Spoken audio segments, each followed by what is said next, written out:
Right now, Benghazi-Gate, well, the right demanding answers, who knew what and when. But the question is this really about seeking out the truth, or is this about politics? And next, backing away from the fiscal cliff, could a deal be imminent? And does this spell a new era of compromise in Washington? Yes, I believe in unicorns. And later, the faces of the storm. In the aftermath of Sandy, three larger-than-life political figures emerged as rocks among the waves: Cuomo, Christie, and Bloomberg. But who really handled this crisis and ongoing crisis the best? Good evening and welcome to RFL, everyone. I'm Richard French. Thanks so much for joining us this Monday evening, November 19th. Benghazi, as you all know, remains a hot political topic today as members of Congress are asking new questions about what U.S. officials knew and when. Senator Dianne Feinstein, she has called for an investigation to a set of talking points the CIA gave out to Rice, the ambassador, and other members of the administration following the attack on the U.S. consulate. Now, those talking points reportedly left out the CIA's conclusion that terrorists were, in fact, involved in the attack.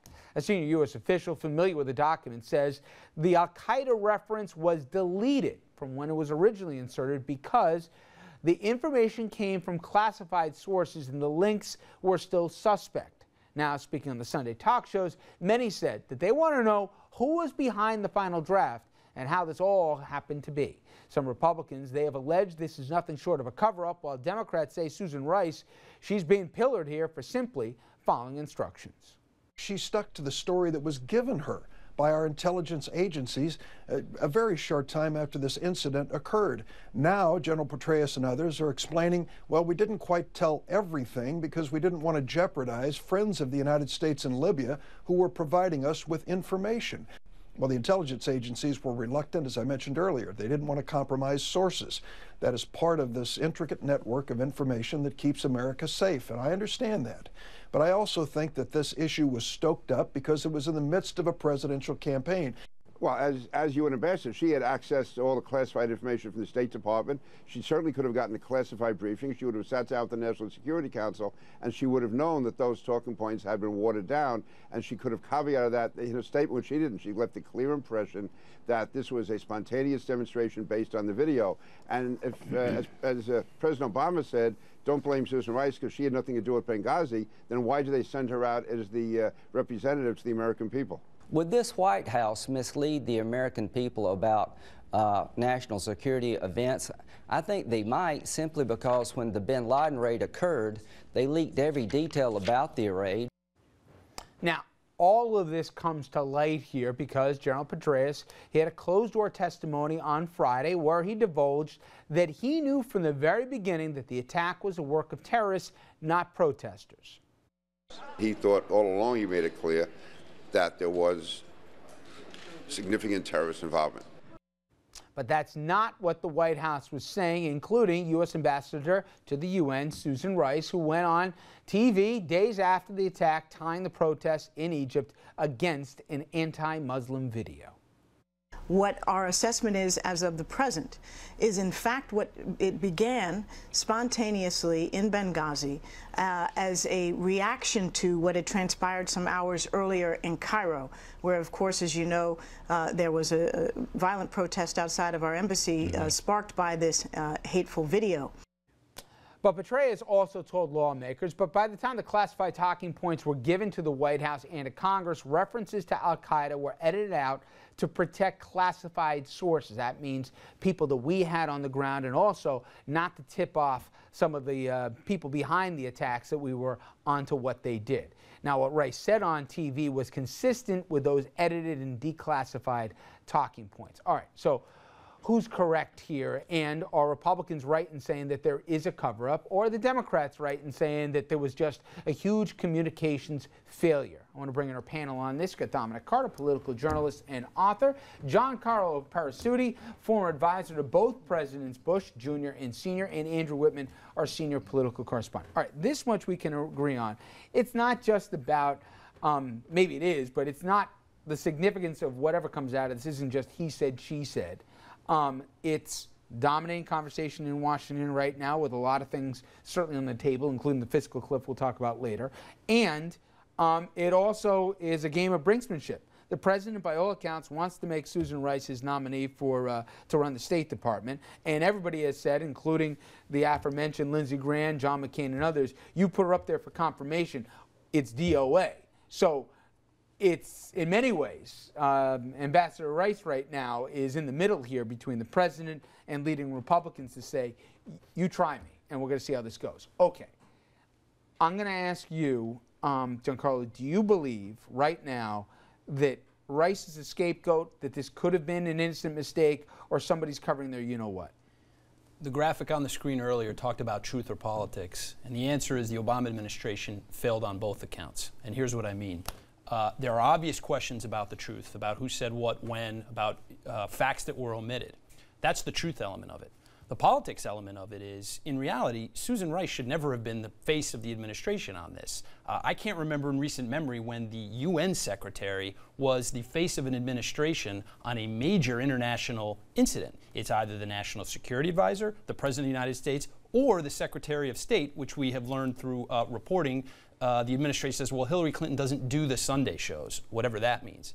This was very much Susan Rice's coming out party and the trial balloon that the White House floated to see how she could do on a national stage. That's political, and she failed.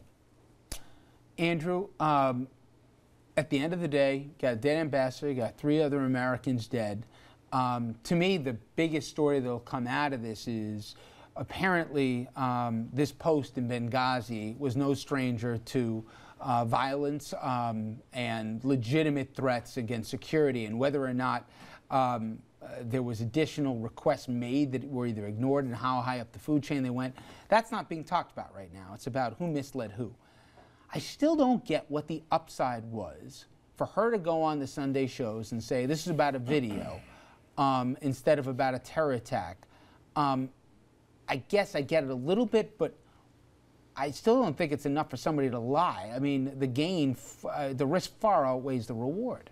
Well, I mean, there were certainly lots of motivations for the White House to put somebody on those shows, and for the information to come out that came out. I mean, we've heard trying to protect assets that we had on the ground in Libya. I've also heard trying to deceive the terrorists who. I guess I didn't ask my question. If they knew that it wasn't the movie, right? It wasn't this bad video, right? And they knew that it was terror attacks.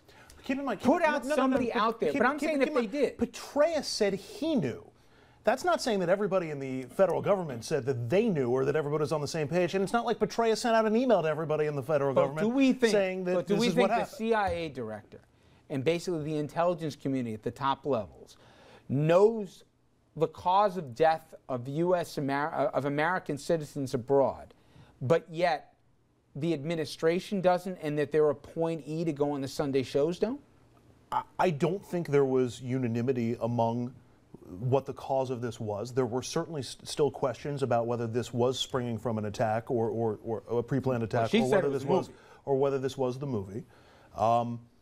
Petraeus, from his testimony, from what we've heard to the council on Friday or Thursday, said that he edited the talking points that she got and pulled back the information. No, I got that, but I guess Dominic. So how's everybody supposed to know if the head of the intelligence agency is pulling back what we later find out to be the accurate information? How's anybody supposed to know? Well, let me just bring you back, and then I'll get Dom in a second. In the Bush years, certainly from weapons of mass destruction that we never seem to find, etc. When somebody gets put out on point, whether it was Rumsfeld or whoever else, they know what the administration knows, I assume, or not. Sure. Intelligence is a lot like the Bible. You can read into it what you want and draw your own conclusions. And the degree to which this reminds me of the WMD issue in the Bush administration is startling.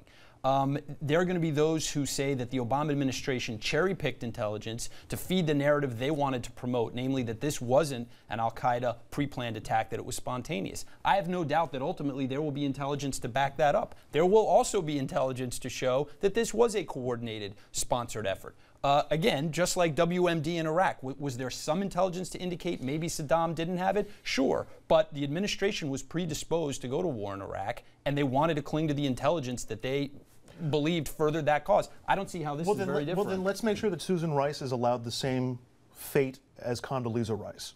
because Condoleezza Rice was the one who wrote the bin Laden attack, determined to attack in the U.S. She also led the charge towards the invasion of Iraq.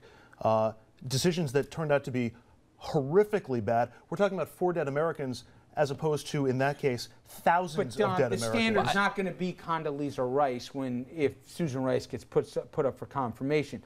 I say the president, the most animated he got at that press conference was over Susan Rice. And I know everybody defends their own here, but do you think the president wouldn't have gone out there? He's calculated, right? He wouldn't have said what he said about her unless he intended to make her the nominee for Secretary of State.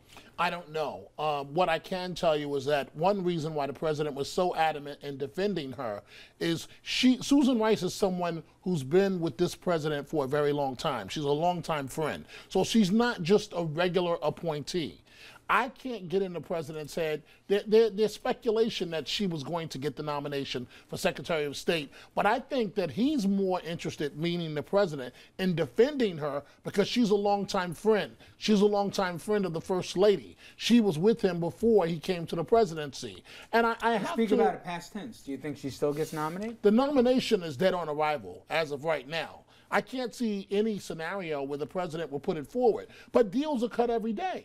So, I mean, we don't know, but I think that you're right, and I do agree with this point.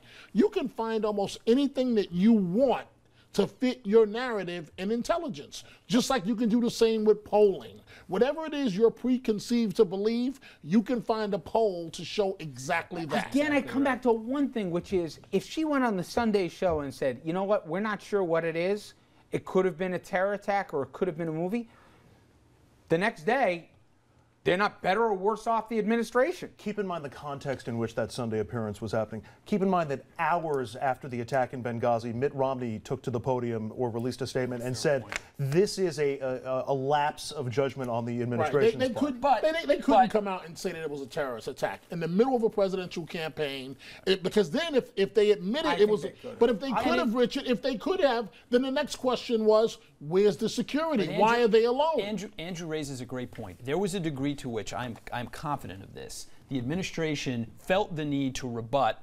what Mitt Romney said, and he stepped out of line too early in terms of his statements. However, his statement ultimately, and the reasons behind his statement, proved to be true, which was there was this knee-jerk reaction, as he said in his statement, by the administration to blame it on one thing when in fact it very well might be proven to have been something else. I got to hit a break here, guys. We want to ask you to keep this conversation going online. Go to Facebook and Twitter and sound off Benghazi-Gate. Is this really about a search for truth, or is this partisan politics playing out on the national stage? Maybe a little bit of both. We're going to take a quick break here, but when we come back, we're going to head back to D.C. for a look at how negotiations on this fiscal cliff are going. Could we actually avert here a disaster before the end of the year, and could actually things be solved before the 11th hour? We're going to have more on that after this.